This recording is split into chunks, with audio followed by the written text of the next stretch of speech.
So today's guest on What's Your Story is Danny Clarke. And Danny Clarke is, well, I chose him because he's inspirational and he's extremely hardworking. And he's known as the Black Gardener, or the Instant Gardener, Danny? Yeah, the Instant Gardener, but that's my TV persona. But in everyday life, I'm known as the Black Gardener. That's my business name. Yeah. So where did that come from? Well, actually, what I want to do really is capture your story. So would you mind telling me a little bit about when you were little and where you grew up and sorts of things that you like doing, and, you know, just a little bit about yourself, really? Yeah, sure. I mean, my dad was in the army, Mm-hmm. so we traveled a lot as kids. I mean, my parents came to this country in the early 50s, and my dad ended up doing his national service. He did 2 years, but he ended up staying in for 22. Wow. On the promise, see, at the time, he was quite homesick. He wanted to go back to Jamaica. Jamaica at the time was part of the Commonwealth. Well, it still is, isn't it? Part of the Commonwealth, I think. But at the time, it was definitely part of the Commonwealth. And he was feeling homesick, and the army guys promised a posting back to Jamaica if he signed on. So what he did was signed on for 7 years, but then he never did get that posting. And he eventually did 22 years. So, you know, it wasn't a big deal. He just says it with them. He tells a story with humor, actually. So it wasn't a big deal at all. But it gave us a good life because, I mean, when he came to his country, he was based in Wolverhampton, and he shared a room, I believe, with about 10 other guys who were just sort of coming from Jamaica. And basically, he decided to sign on for a better life. And it was good for us because although my youth was quite transient, moving from country to country, I think by moving a lot, it made us as a family, because I'm one of six, or was one of six, it made us as a family more broad-minded, because, you know, we saw how other people lived.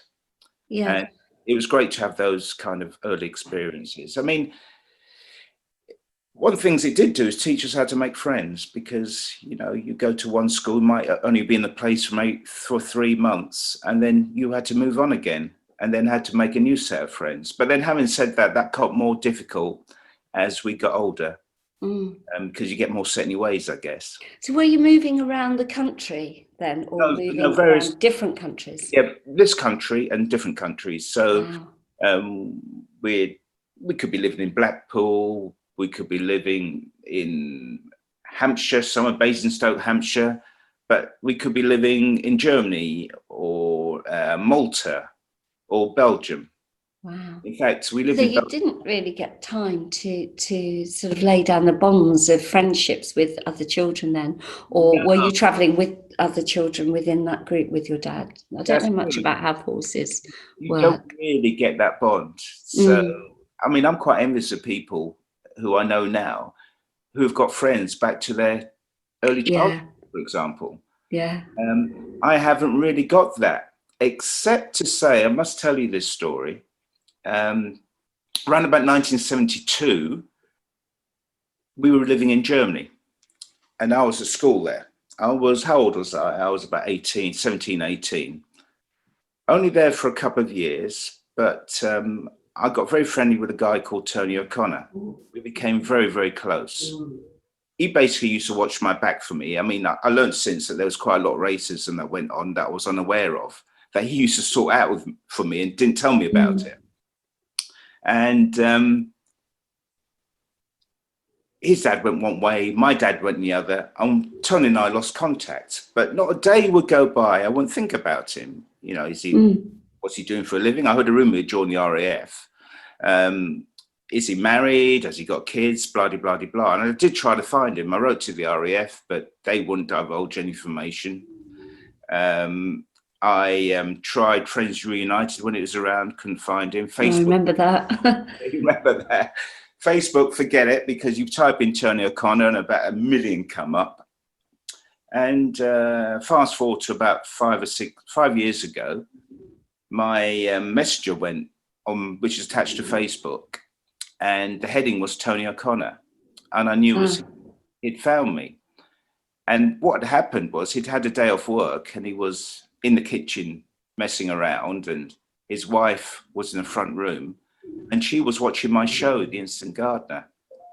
And he had half an eye on Helen Skelton's commentary, because she does a voiceover, or half an ear on the voiceover.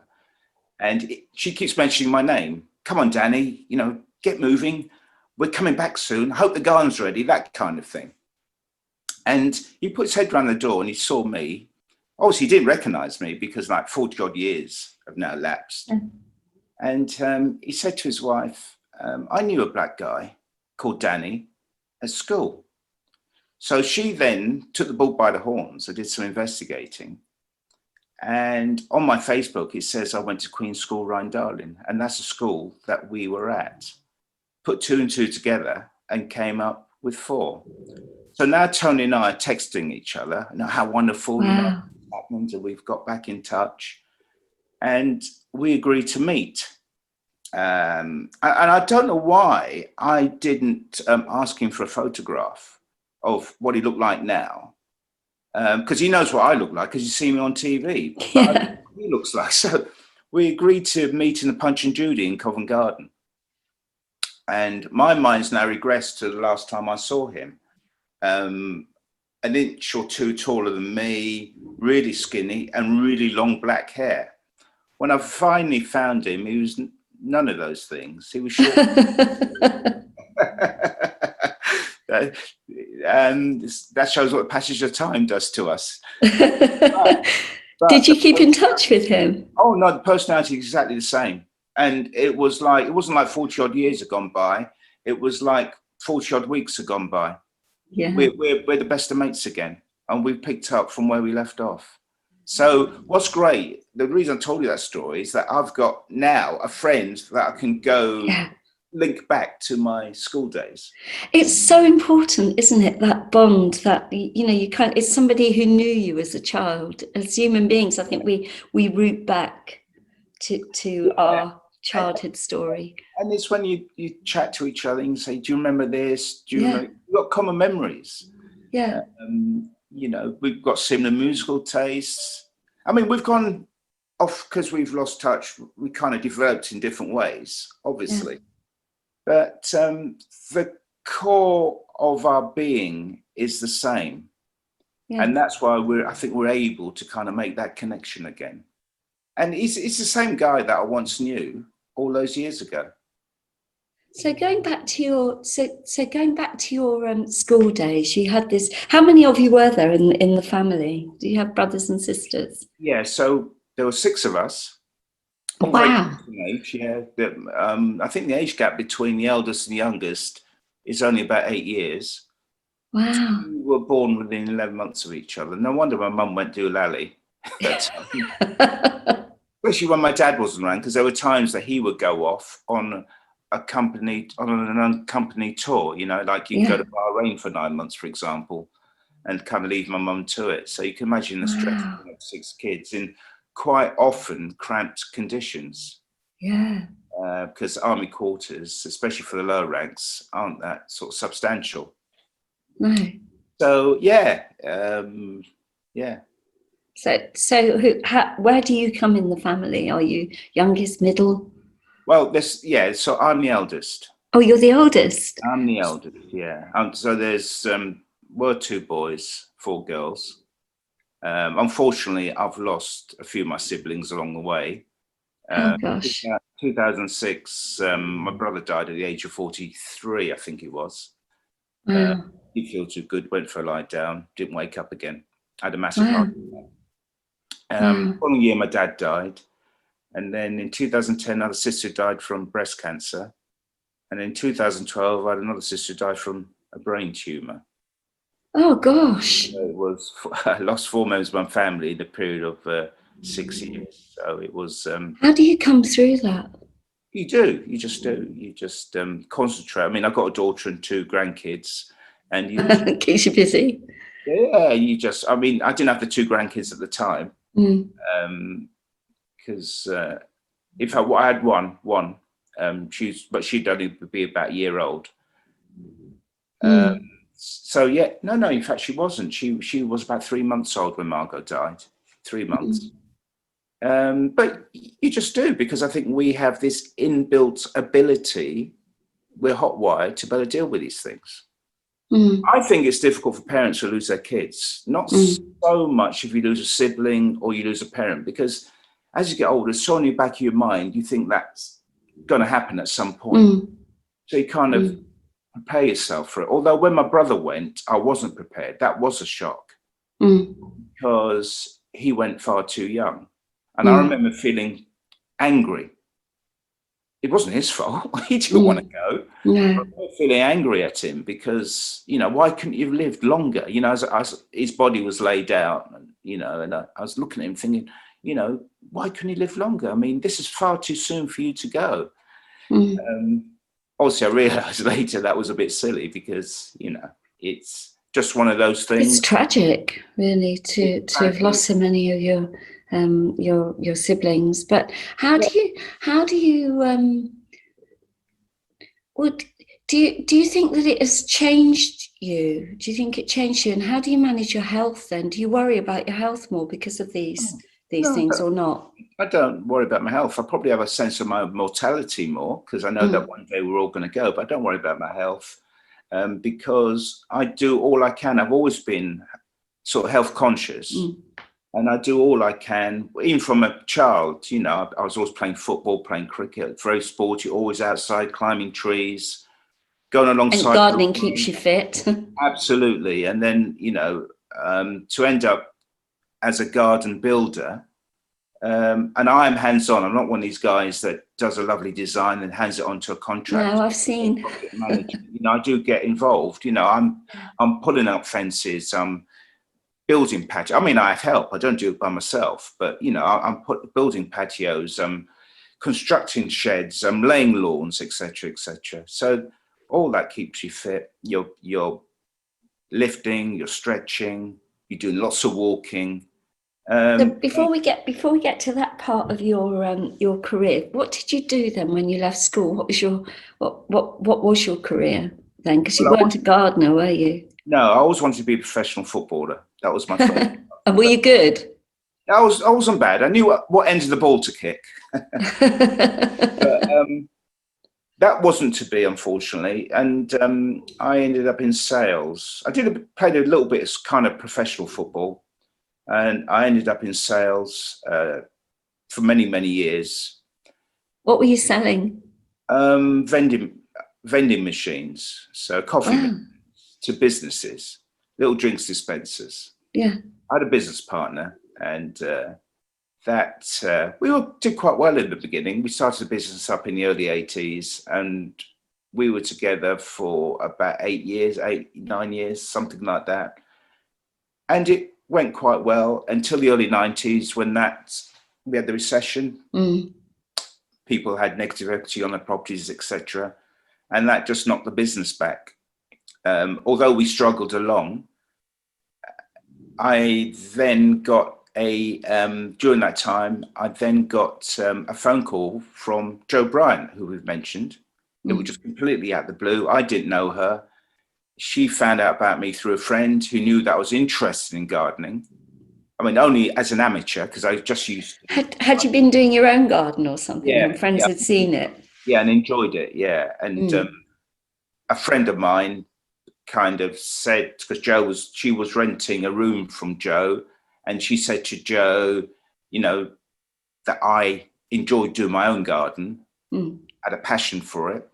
So on the back of that, Jo gave me a call and invited me over. And tell me that story. Right. So Jo was one of these larger than life characters. So she always had a big booming greeting for you. Danny, how are you today? She came from a theatrical background, and you could tell. This was in London, was it, as well? No, this was in Kent. In Kent, right. Yeah, so a place called Hartley, which is not far from Dartford, Gravesend, Right. Brands Hatch, that sort of area. And I mean, I agreed to work for her 1 day a week, basically. The money was rubbish.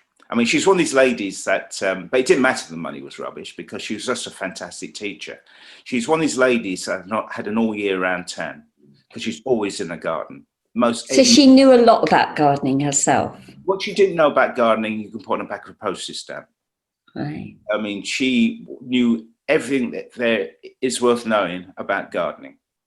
Wow. And the most amazing space. It covered a couple of acres, woodland and pristine garden. The house was falling down, but that didn't matter. We just put all our energies and money into the garden. It was absolutely fabulous. And if I came one morning and it's pouring down with rain, skies were leaden, and she'd take one look at me and she could see that I didn't really want to be working today. I just wanted her to say, Daddy, don't worry, come back another time. Yeah. And she would say to me, Danny, what a wonderful day. Isn't it dramatic? Look at that lovely grey sky. Just feel that bracing wind on your face. Doesn't it feel great? And I kind of look at her as if she was crazy or something. Yeah. And then I would think to myself, hang on a minute, she's got a point. There's a beauty in everything if you seek it. So it kind of flipped it around for me.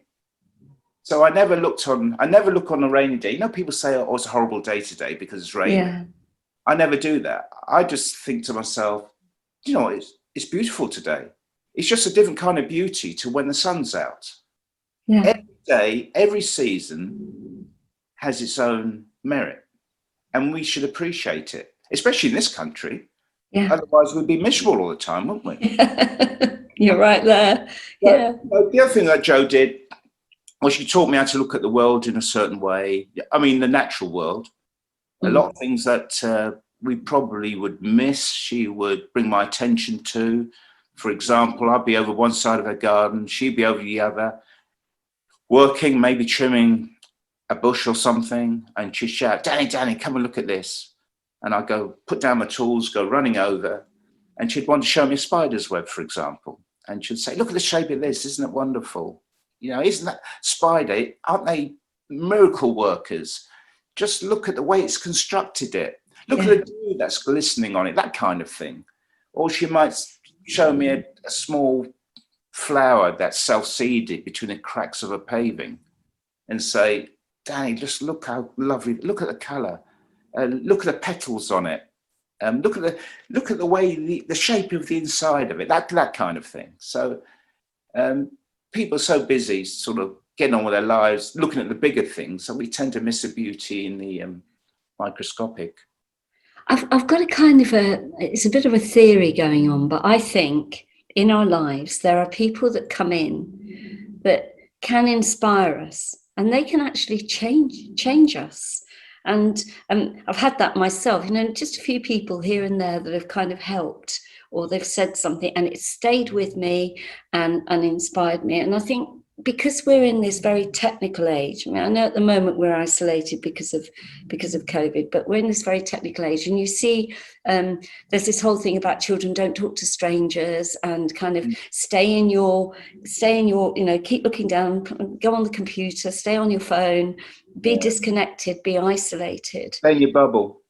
Yeah, be in your bubble, that's right. And I kind of, I worry about that because I think these people like your friend that inspired you and actually changed the course of a lot of things for you. Yeah, well, Alex, I think we take it away from everybody we meet in life. We are the sum total of everyone we meet, whether we're conscious of it or subconscious. Whether you're walking down the street and there's a homeless guy sitting on the pavement, you know, and you stop and you engage with him. That you take something away from that encounter. And I think it's very important we do that. We make eye contact with people as we walk down the road. We're not engrossed in our phones, for example, or, you know, music that's plugged into our ears. Yeah. We got to be connected with the outside world. That's a concern of mine. I think it does worry me, because I think children today, they've had this window, and I know COVID's been awful and everybody's been isolated, but the children that I've spoken to, a lot of them didn't want to go back to school because they loved being at home. They've loved playing card games and having water fights and kite flying and having their parents captured so that they have to give them the attention and get involved and be together. And I think there'll be a fondness in that, because we're very similar in our age, and I know you travelled around a lot. I travelled around a lot too, but I still had that childhood where we played games, and because we didn't have the mobile phones and all the technology and the distractions. And well, it's interesting to say that, because you don't see kids outside kicking a ball, for example, in the street. You don't see groups of kids on bicycles riding off across fields. You don't see kids climbing trees, connecting with nature. And learning how to fall properly. That's the thing. Fall out of trees. Yeah. I think people are far too precious with their children now, because they think they're going to get, if they're out of sight for 5 minutes, they're going to get abducted. Yes. But you know what? The world is no less dangerous now than it was when we were growing up. That's true. But we were less aware of it. The dangers were there, but we were less aware of it. Or you could actually, I remember, I said this in one of my interviews, I remember being 7 or 8 and playing in the park, and you'd see a stranger and shout across, "What time is it?" because you had to be in at a certain time, or, you wouldn't be frightened thinking there's a stranger. And I don't know, do you think that helped us to have intuition? It helped us to look after ourselves a bit more, because we developed skills. Yeah, you do, because you then do learn to recognize danger. If you're in a cocoon and you're not exposed to it, you're not going to know it when it hits you in the face, are you? No. You got to. We knew there was the weirdo, or we called him the weirdo in inverted commas, in the area that we lived in. But you just kind of took the mickey out of him and gave him a wide berth. And you were told to stay away from them. Yeah, you told us, because all the other adults in the area knew who he was too, or who she was. Too. Exactly. So, and I think that community, I feel so sad that it takes things like Grenfell or what's going on at the moment to bring communities together, because we feed on that lovely feeling that we get when we help others. We enjoy that. That's why we're driven to do it. And it's just sad that communities fall apart, and there has to be something like this. What do people do? I bring it back to gardens. What do people do when they have a garden? And I can tell you, I would say in 99.9% of cases when I build gardens, what do people want? The first thing they want, tall fences. They don't want to see their neighbours. They don't want to connect with them. And I think that is so, so sad, because gone are the days where you lean across the garden fence and chat to your neighbour. I try and encourage people, right, if you want a bit of privacy, great, but why don't you have a lower bit on your boundary? So if you feel like speaking to your neighbour, you can. If you don't want to speak to your neighbour, you've got this bit where you can be a bit private. Yeah. But generally, no, we want to be completely, away from our neighbour. We don't want them to see us, or we don't want to see them. And, we've got to change that attitude. And also the mental health issues that are coming. I was thinking about that with, gardening and being outside. And even if you haven't got a garden, like you said, you can go out and walk, and, exercise is good for you, for anxiety and for. Exactly. I'm a professional gardener. I don't possess a garden. You're not? No, not at the moment. That went in the divorce settlement, but that's another story. I had a lovely garden. Wow. I spent a lot of time and money on it, and it was. Did you have to sell, or has your partner got your garden? No, we had to sell. Neither of us have got the garden. Someone else has got the benefit of it. Wow. I can't bring myself. I keep thinking, do I want to go and just have a look, see what's become of it? But I think no, I'd be torturing myself. So I just let it be. And they might be very scared. The people. I know that if I'd bought a house from a professional partner, I'd be terrified that they might come and have a look. Yeah, but. And what you call a hit and miss gardener, it has a couple of chances. It'll either live or die. The way I see it is, a lot of it's just instincts when it comes to gardening. You know, it's just common sense, you know, and being green fingered is about observation. Yeah. So if you walk around your garden in the morning with a cup of coffee or a cup of tea or something and just look at your plants, they'll tell you what they want because they've got a body language. They'll droop. If they droop, like children, if they droop, you feed them Yeah. or give them a drink. Same with plants. And that's what nurturing's all about. And that's what being green fingered is. I think So it's not you're that. missing having a garden, Danny, because for me, during COVID, and it's the first time that I lived on my own. I moved into a house and ended up living on my own just at the beginning. I've never done that, and I've got my dogs, and I've got the garden. I think if I hadn't got the garden, I wouldn't have had. Yeah, I don't think because I'm quite remote as well. So, and unlike your people, I like having my fences open because I actually could sit on the decking and watch the children next door playing and things like that. And I have to say, I think a lot of the time, having a garden and a place that I could go out and see people kept me sane, really, because I'd have been really isolated without that.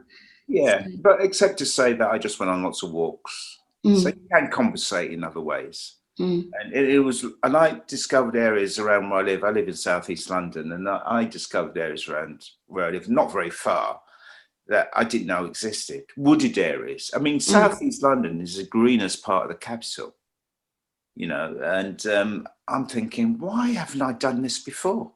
Lots and lots of walk. I've met many people on the way because we're all. Do people recognise you? Yeah, occasionally, I get recognised, and you know, you end up chatting to people only for a few minutes. It was one of the times because I suppose we're all in it together, and we were talking about engaging with people because of the pandemic and the lockdown. People started to engage. Yeah, we all had a common cause, and it would be a shame to lose that. Do you think we will? Good question. I'm struck down the middle. I do think we are creatures of habit and we do have short memories. Although I do think we will look back on these times with fondness. Yeah. I don't think we realised in many ways. I know there are people dying. I'm not going to belittle that, and it's an awful disease, but I'm thinking it from a community point of view. I think we're going to look back and think, you know what, it wasn't that bad after all. You know, being in your garden. I mean, I'd never slept so much. I went on lots of walks. I engaged with loads of people. The air was cleaner. I could hear the birds. Oh, the air was cleaner, yeah. And I thought, blimey, the sky's blue. Yeah. You know, all those. So there were lots of benefits to it, which I think might be gradually eroded once we go back to our old ways. I hope not.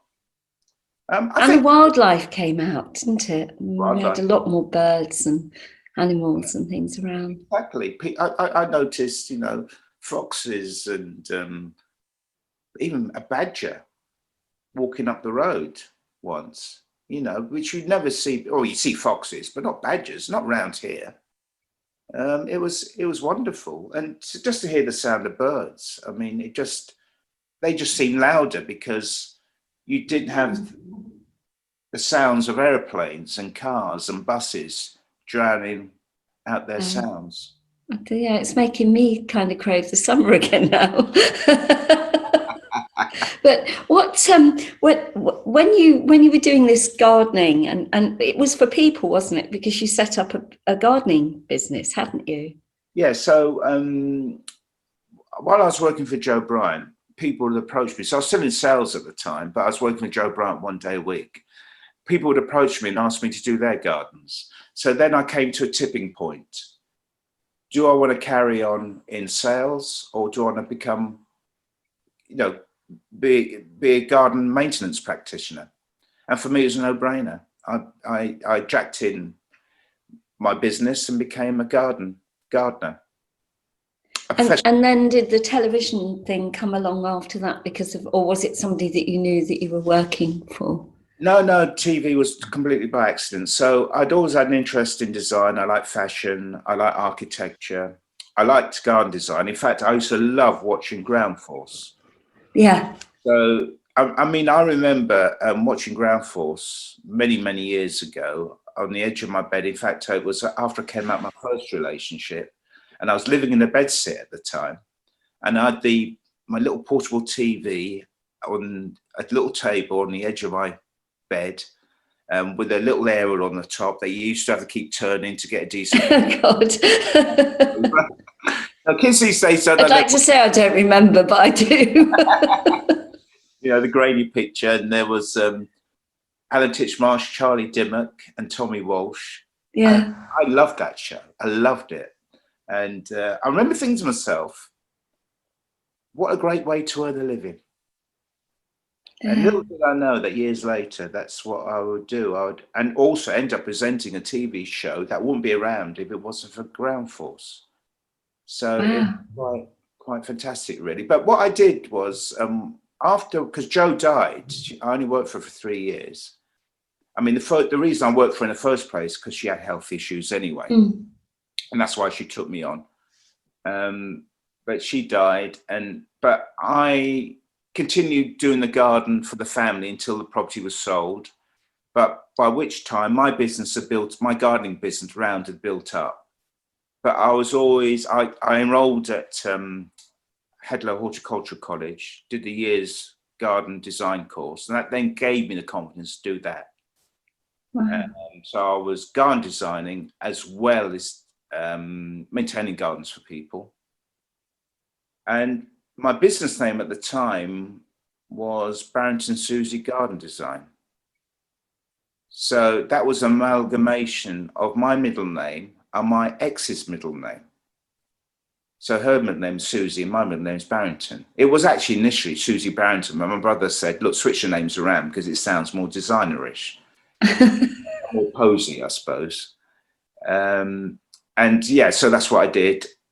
But the thing was, although I had a website, I wasn't getting much business from it because I've been a technophobe. I didn't know how to work it. It's all about USPs, unique selling points, and algorithms, and putting the right words here so that you attract people to your site and all that malarkey. Didn't really understand it. Sounds like you know a lot to me. Well, I tell you what, I know little more than I did then, to be fair. It kind of scared me, like it scared a lot of people. Yeah. And I decided to go on this course, and it was government run, not far from where I lived. And basically what they did was looked at your social media presence and showed you ways to improve it. And when I was in the room with this lecturer guy, he was going around every individual one by one and speaking to them and all the rest of it. And he came to me, and the first thing he said was, "What's memorable about your name, Barrington Susie Garden Design?" And I said, "Well, nothing really." But I said, "I've had this idea." And he said, "What's that?" I said, "I've been thinking about calling myself the Black Gardener." And when he heard it, he nearly fell off his feet. There was a momentary silence, and he said, "That's brilliant." He said, "It's absolutely fantastic. If you get nothing else out today, you must change your name from Barrington Susie to the Black Gardener." He said, "It's memorable. There's a serious message behind it if you choose to find it. And it's also tongue in cheek. Yeah. You must do it." And that's when my life changed, because I'm guessing people would see you and they'd say, the Black Gardener, if they couldn't think of your name. No, you don't have to give out business cards because it's great USP, unique selling point.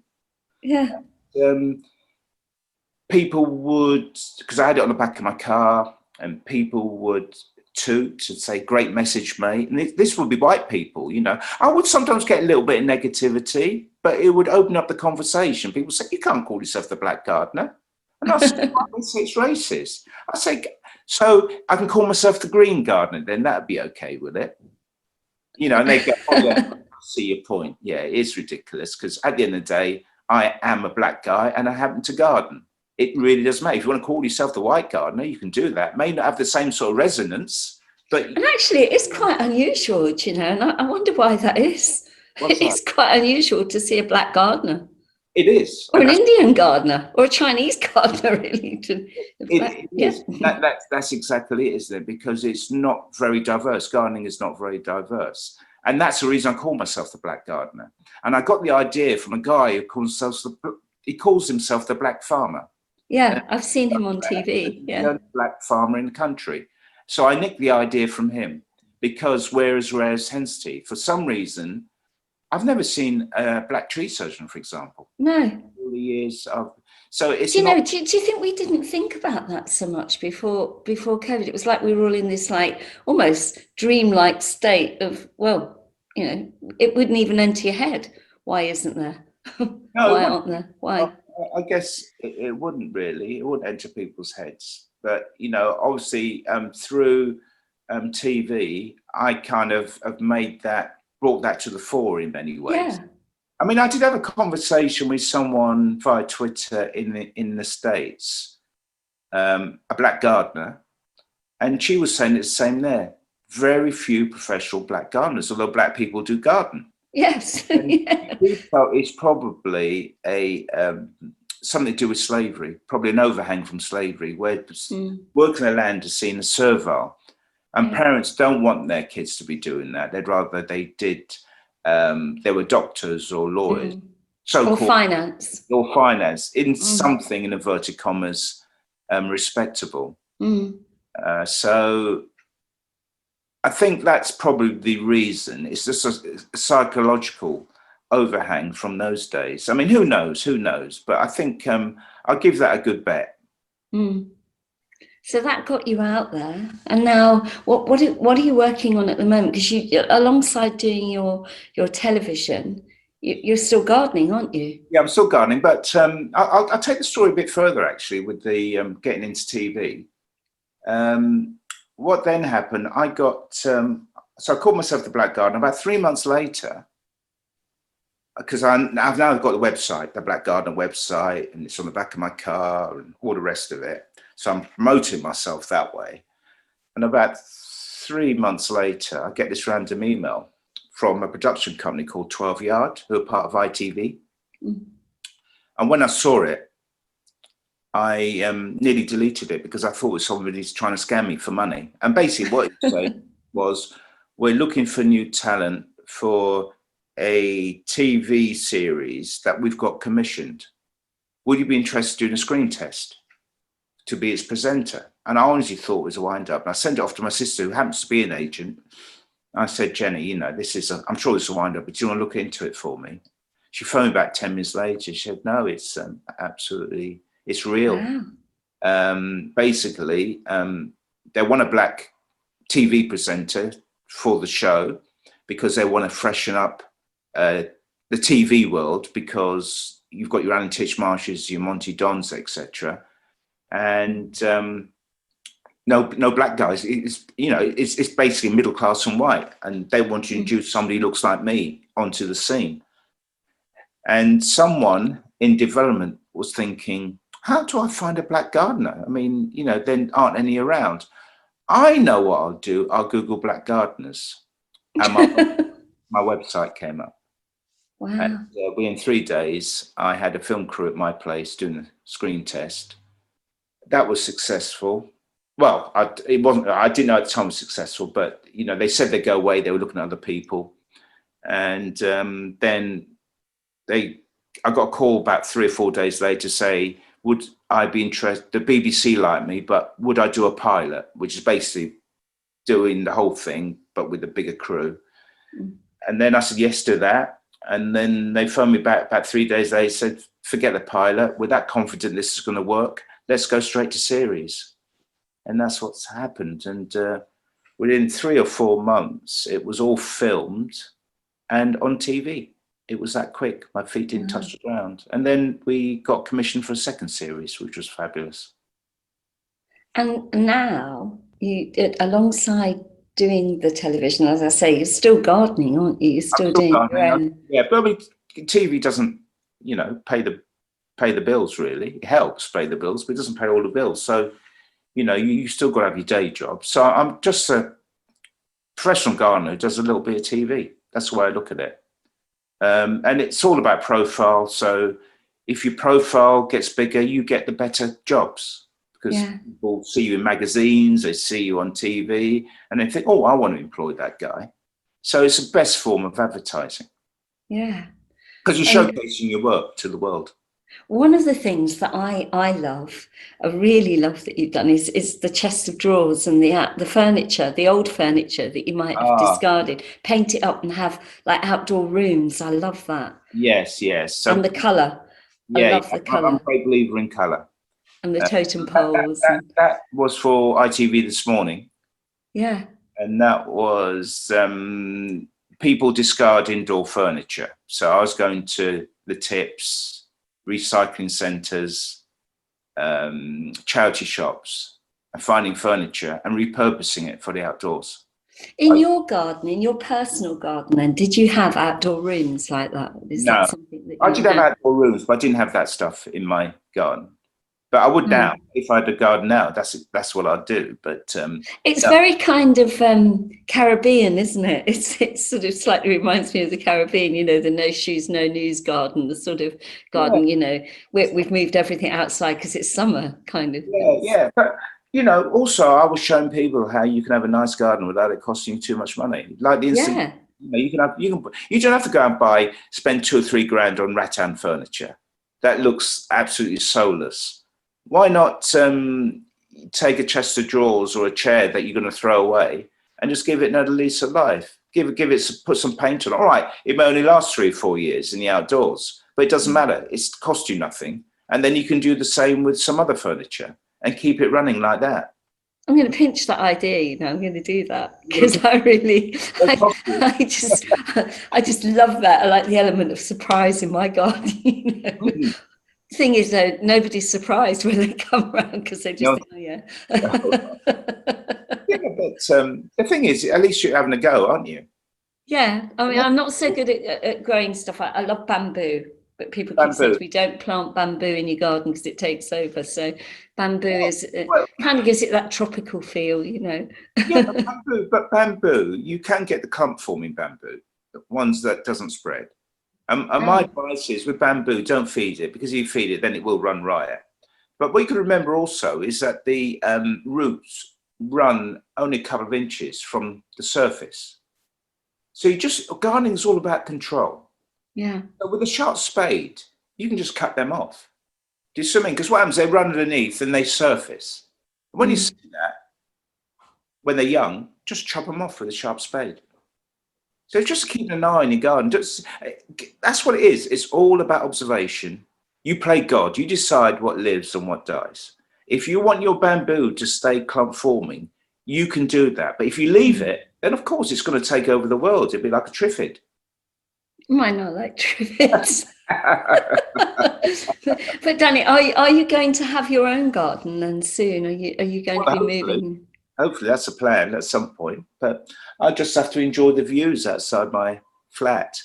Yeah, it's a fantastic view actually, except that there's a bloody leylandii growing.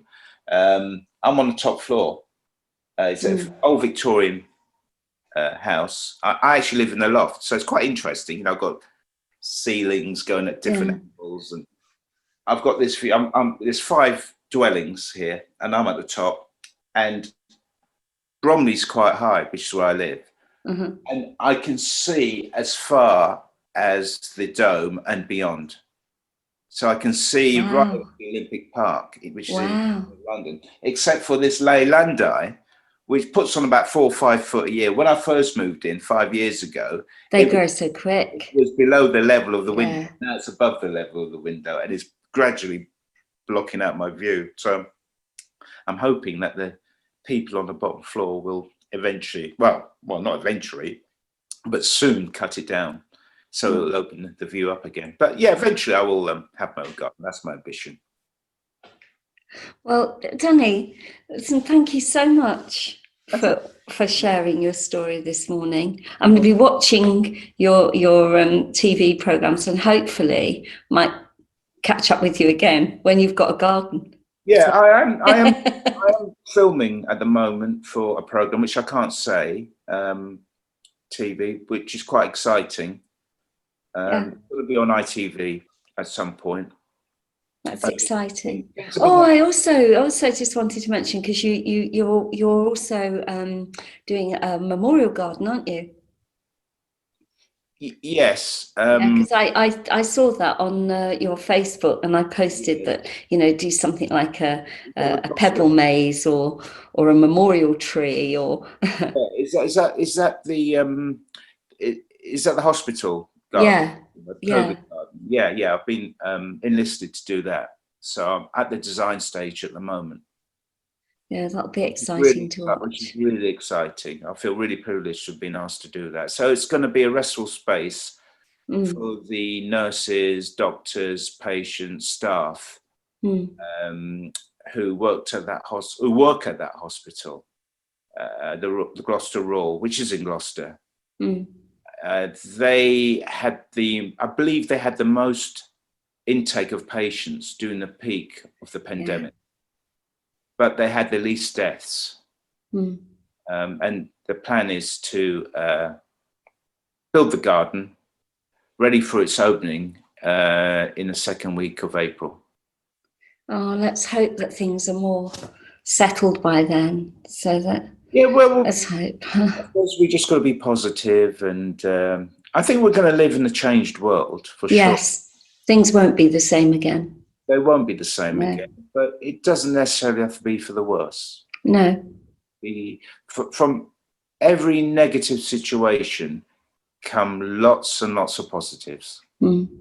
There's a saying, isn't there? There's that poem, Beauty from the Ashes. So I always try to help people to empower themselves and say, you know, yeah, this is bad, but, you know, if you look hard enough, you can find ways out and build something, and something good can come from something like this. Yeah, and we find ways. the answers ourselves. I mean, you're a counsellor, right? Yeah, that's my background. Yeah, but I don't hold with that kind of. No, but what I'm saying is that you know that people find the answers themselves. You don't give them the answers. No. You just give them the empowerment to do that. Yeah. We do know within ourselves. We know that's the thing about gardens. Why they're such social spaces, and why we shouldn't be putting up boundaries. Because you can chat to your neighbour over the garden fence, and that, you know what, that makes you feel heaps better. You know, the fact that you're connecting with someone. I think talking is really, really important, and I think we could be in danger before this happened of losing that connection, and hopefully because of this, people have built greater connections. I mean, a cup of tea over the fence or popping round to see your neighbour. Yeah, that's all gone. Do you remember the days when, you know, your neighbour used to keep the door open? People didn't knock on the doors. I was saying I had Auntie Barbara, you know, and I reckon, I can't remember a time that Auntie Barbara wasn't sitting at the table in the kitchen with a cup of tea. I don't know what else she ever did, but if you had a problem, you'd go around there. Come in, probably. Yeah, and just about everybody would pass through if you were there for a long time, and they'd sit down and have a cup of tea, and, you know, and you'd chat. And you wouldn't even knock, would you? Or you might do a general knock, but you just walk in. Yeah. And that was so helpful. So helpful for me, because I grew up in care, so I relied on other adults that I met along the way for that support, you know. But and like you know, what I've noticed is there is sometimes these people that come in, like you said, it can be for a fleeting moment, and we can never know the value of what we give other people, even if it's just a smile, really. Exactly. A smile, a bit of eye contact. Yeah, well, I remember when it was the first series of Instant Gardener, I went window shopping in a place called Blue Water. I know Blue Water, yeah. Yeah, big, horrible shopping centre. It's not much. Although I like the design, and, you know, if you look around, you can see fantastic architecture, but I don't think many people really notice it. And the landscaping is fabulous. I like going there for those sort of reasons, not necessarily for the shops, because I'm not really that corporate. But I remember walking through Blue Water, and I was looking from left to right in the shops, and I saw fleetingly this guy sitting down. I think it might have been in a shoe shop. I can't remember. but he was sitting down. And as I walked past, it could only be fleetingly, I acknowledged him. I just sort of smiled and sort of did a little wink or whatever, a little wave, and carried on walking. That evening, my Twitter went ping, and there was a message saying, I saw you in Blue Water today. I was sitting in the shoe shop or whatever it was, and you acknowledged me. He said, you don't know how much that meant. You'll never know how much that meant, you know, and that was the power of connecting with people. And a friend of mine said to me, you know what, Dan, you just don't know. That guy could have had really negative thoughts. He might have been thinking about doing something not very nice. And you unwittingly you never know, saved his life. Yeah. Who knows? Just by that little connection, that little smile, that little acknowledgement, it does make a difference. And the thing is, you're not making a difference to them. You're making a difference to yourself. Because if you go out and you smile at people, you make eye contact, you'll get something back and it makes you feel good. Yeah. I mean, there's such a thing as karma, isn't there? Yeah. You give out and it comes back. I mean, I'm a great believer in that, pay it forward. And it's all part of that positive mindset. So then you're positive, you can feel. And then if you're positive, good things come to you. If you're negative, good things won't, because you start questioning. So when good things happen, you start questioning it and you pass up on opportunities. I mean, there are people who have said to me, which I find amazing, so if they had that opportunity to go into TV, they would have turned it down because they would have found it too frightening. So when that email came about, you know, doing a screen test, they probably would have deleted it because it would have been an excuse, because they would have been frightened of failure, you see, and they would, that would, by deleting it, that then gives them that excuse. So, but you see, I think that there is another gift in you, because number one, you're very open to talking to people, and I think what probably happens with a lot of celebrities is that they kind of aren't, or they have a facade of they are, but actually they're not really. They're kind of untouchable. And I think it's lovely that you're open to talking and sharing your stories, and you're approachable. And I think that if we could all just be a little bit more approachable, and you know, and open to it, and not so frightened of each other that everybody's out to get you, because they're not.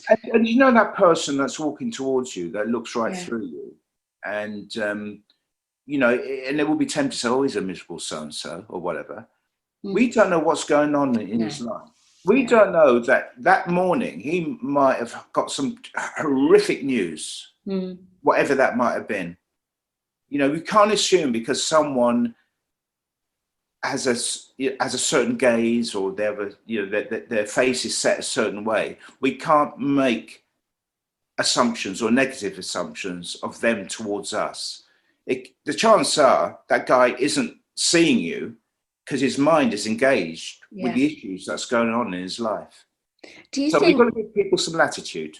I think so. Do you think it's because you've had loss and you've lived a life like you have, of having to move around and make new bonds and things like that, that's made you more of an open person to people and to value communication? I don't think loss has done it. I don't think loss has done it. I think it's just the way I've been brought up, and the people who've influenced me in time. Because I think that's the people who've influenced me in my life has helped me deal with my loss. Do you see what I mean? Yeah, I get that. I don't think the loss necessarily, obviously it's had an impact on me and changed me, but I don't think that was they were the defining moments. The defining moments were from the day I was born and the people I met.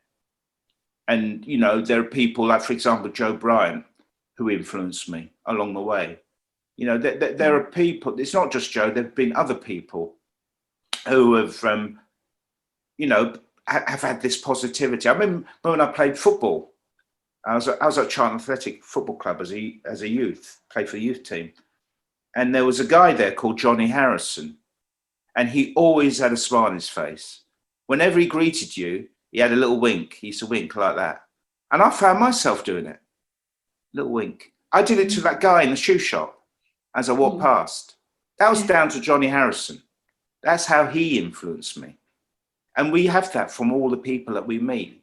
And the beauty is that we don't know when we do that for others how that gets passed on. Yeah, we are the sum total of everybody we meet. We take a little bit from everyone, and we leave a little bit of us with them too. That's a lovely way to end. Okay. Thank you so much. I've really appreciated this chat with you, and I know you're busy. That's all right. And please keep in touch, because I want to know what you're going to be doing Yeah, now. I mean, things have been delayed with the TV stuff because of COVID. We actually did one episode, and the lead guy, I won't mention his name because everyone know who he is. He broke his leg in his own garden. Oh dear. Basically, ITV don't want him limping around the garden, so we got to wait for him to be better, and we start filming again. It's going to be a long time off next June. Wow. Whereas I should have been done the episode about 4 weeks ago. So, you know, but it is what it is. Never mind. You just dust yourself down and carry on.